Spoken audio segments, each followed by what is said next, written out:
She thought my silence was forgiveness. She couldn't have been more wrong. It all started on what I thought was just another Tuesday. I came home a bit early, hoping to surprise my wife, Sarah, with her favorite takeout. But as I walked in, I was the one who got the surprise. I heard voices from our bedroom, her voice giggling, and a man's voice I didn't recognize. My heart sank. I just stood there in the hallway, the bag of food suddenly feeling like it weighed 1,000 pounds. I didn't storm in. I quietly backed out of the house, got in my car, and drove. For the next few hours, I just drove aimlessly, my mind a blank canvas of shock and pain. When I finally came home later that night, the house was quiet. She was on the couch, watching TV, and greeted me with a smile, asking where I'd been. I had just mumbled something about work and went to bed. The next few days were a blur of cold civility. I was quiet, withdrawn. I went to work, came home, and barely spoke a word. Sarah seemed a little on edge at first, but she quickly misinterpreted my silence. She probably thought I was just in a mood, that I was stressed from work, or maybe she hoped I didn't know anything at all. She started acting extra sweet, making my favorite meals, suggesting we go on a date.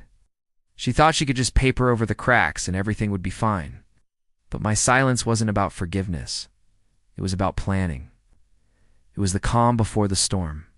I spent that week talking to a lawyer, getting my finances in order, and finding a new place to live. I was methodical, detaching myself emotionally, piece by piece. Every time she smiled at me, every time she tried to hold my hand, it just fueled my resolve. She had broken my trust, shattered the life we had built, and thought a few nice gestures would fix it all. She saw my quietness as weakness, a sign that I would eventually just get over it, like I always did with our smaller arguments.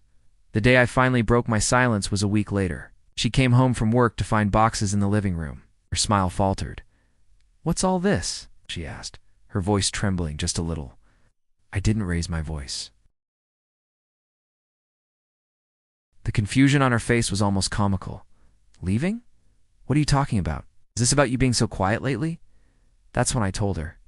I told her I knew about last Tuesday. I knew everything. The color drained from her face. The apologies started, the tears, the begging.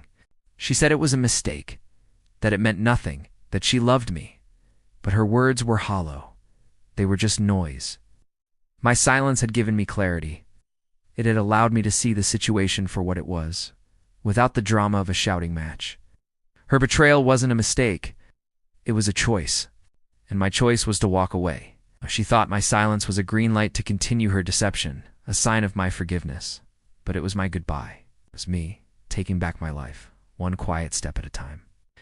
Sometimes the loudest statement you can make is to say nothing at all. Thank you for listening. If you've been through something similar, know that you're not alone. Don't forget to like and subscribe for more stories.